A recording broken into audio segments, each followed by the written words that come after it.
War Room Sports, www.warroomsports.com. What? Ain't no more to it. What's up, everybody? This is the War Room, brought to you, of course, by War Room Sports, and this is our first Google Hangout. Of course, I'm Devin McMillan. You can see my Twitter handle on the bottom, at DevMacWR Sports. I'm here with my main man, Jimmy Williams, at JW The Blueprint, and my man, Akil Bayon, at A Bayon. We're just going to talk a few minutes today about the Lakers, the Los Angeles Lakers, and their chances of winning the NBA Finals this year. Fellas, we know, they got the new team, basically. They picked up Steve Nash. They added Dwight Howard. Off that bench, you got Antoine Jamison. And you got the people who are already there, and Metta World Peace, Pau Gasol, and, of course, the staple, Kobe Bryant. We on the show, matter of fact, everybody, our show airs live at warroomsports.com every Thursday from 6 to 8 p.m. Eastern Time. So when you hear us reference our show, we're talking about our radio show. But Akil, on the show, you were saying how you think Steve Nash and his deficiencies might be a big reason why the Lakers don't win this year. You want to elaborate on that a little bit? Yes, sir. Now, I do think that the Lakers will win the number one seed in the West. They'll win 60-plus games. They'll probably be top 3 in scoring. They'll have a boatload of highlights from Nash to Howard, from Kobe to Howard, to Gasol to Howard, Nash to Kobe, Metta doing his thing. But when it comes down to the playoffs, and I see them getting to the second round, maybe the conference finals. When it comes down to Nash having the guard, whether it's Darren Collison on the Mavericks, whether it's Tony Parker on the San Antonio Spurs, whether it's Bustle Bestbrook, as Magic Johnson would say, for the Oklahoma City Thunder, or whether it's CP3, I think Nash is going to have problems in those series. And coaches like Popovich and, Del Negro, he's not really a great coach, but CP3 is coach enough where they'll be able to exploit that mismatch, whether it's running Nash off pick and rolls or just ISOing and just taking Nash to the rack. Now, if they would happen to make it to the finals and they face Miami, Chalmers is probably not as good as the point guards that I named, so they may have a chance. But let's say if he go up against a Rondo, those people don't know that, but Rondo had his first career high, big-time career high against Nash. So those are my sentiments on Steve Nash. But I would like to see the Lakers get another – go ahead. No, I'm saying, so you don't think that with Dwight Howard being back there, granted, if he stays healthy, you don't think that's enough to cover up for Steve Nash's deficiencies up front? I mean, because you still got Kobe Bryant on the perimeter who, when he wants to, can still be a lockdown defender. You got Metta World Peace. That's his role. And then it's no longer Bynum, but, you kind of upgraded there with Howard, especially defensively. So any breakdowns up front, you still got to contend with those Twin Towers back there. And that was kind of where I was going to go with it, Dev. I think the team is actually built to cover for his deficiencies, because I'm not going to sit here and lie and say Steve Nash is the best defender, because everybody would know I'm lying. He's one of the biggest defensive liabilities in the entire league, considering he plays point guard, and that's one of the strongest positions in the league. But with that being said, you have the perfect guy back there to cover for this. I mean, it's a defensive player of the year, multiple-time defensive player of the year, uber athletic. And, many people forget this. Dwight Howard is arguably one of the top 3 players in the world. He's definitely top 5. But because of the way he handled his free agency, or getting out of Orlando, so to speak, people forget just how good he is, specifically on the defensive end. They have the perfect guy back there to cover for Steve Nash and his liability. So I think they'll be just fine. Whether that means they'll win the title or not, I'm not sure. Miami is still strong. But in terms of the team competing, they have the perfect guy behind them. That's my opinion there. I mean, and then people still have to contend with Nash. You still got to deal with him and the pick and roll and whatever else they decide to do. So, I mean, I think it would be more of a cancel-out situation than Nash actually, holding them back. But what you guys talked about on the show the other night was, okay, they have all this talent, but they still got this guy as the coach. So, yeah.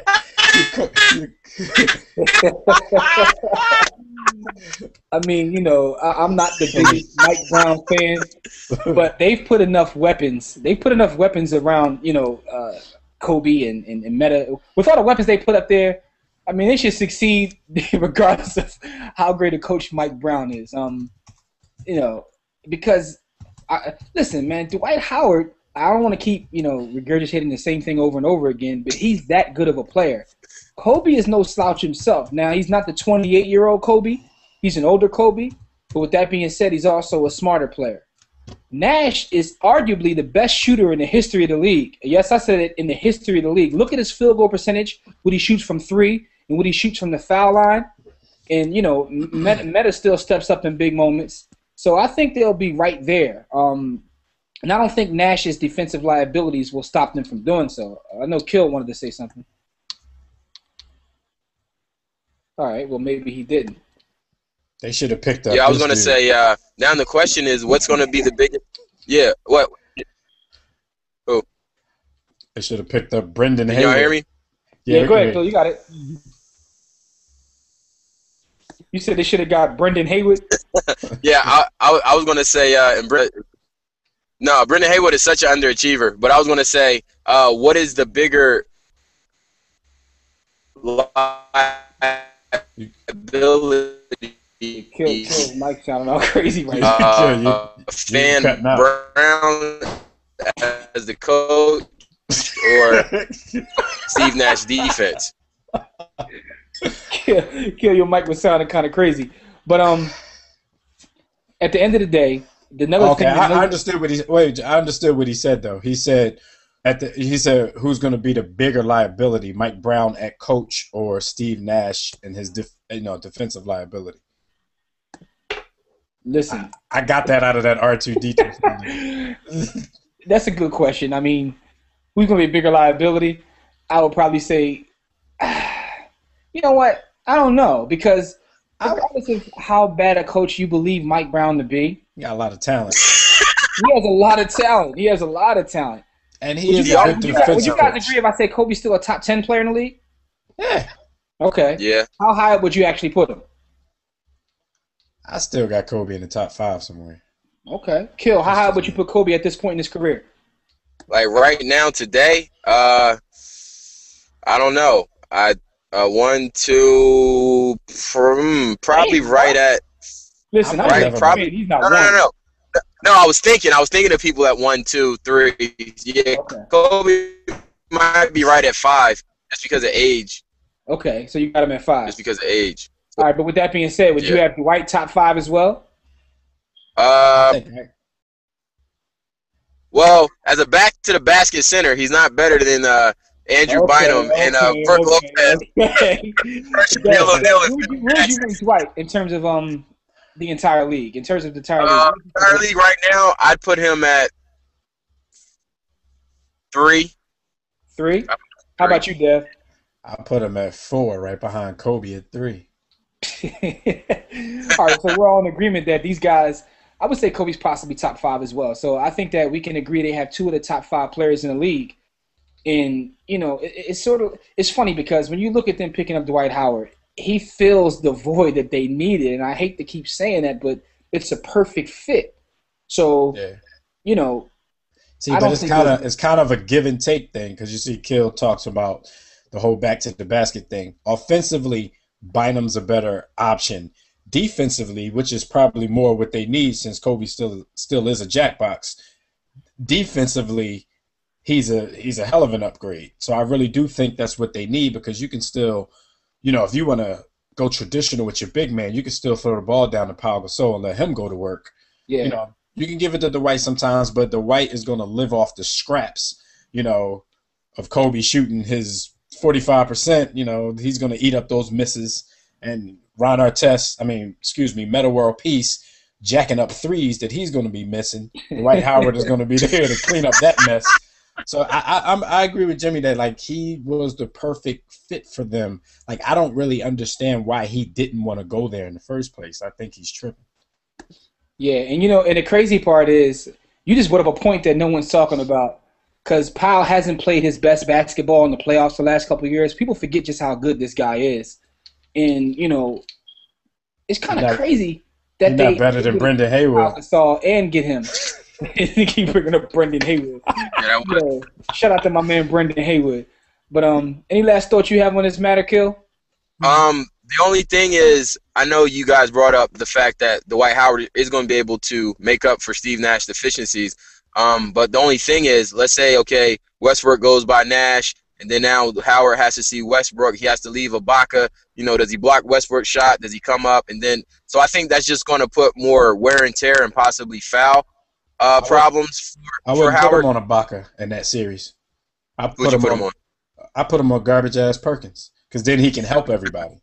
You know what I'm saying? He can come off and help without the threat of those dudes scoring, because Perk is trash. And that's another great point. Real quick, when you look at some of the better teams in the league, whether it be Miami or even if it's OKC, they don't have any centers that require him to play straight up defense. That's Joel Anthony, so he can help. Joel Anthony. or as our brother B. Austin calls him, Joel, not good enough to be related to Carmelo Anthony. That's what I'm saying. You talk about Joel Anthony. You're talking about Perkins. You're talking about guys that don't force him to play straight up defense, which T.I. Joe Splitter got game. Splitter better than Perkins. I ain't touching that one right now. That's a whole nother argument. Yeah, I know how y'all feel about Perkins though. But at any rate, man. We'll see what happens. It should be an exciting season, and I'm actually looking forward to seeing what can happen. What will happen with this Lakers team? It's must-see TV. We're all going to be tuned in to watch this.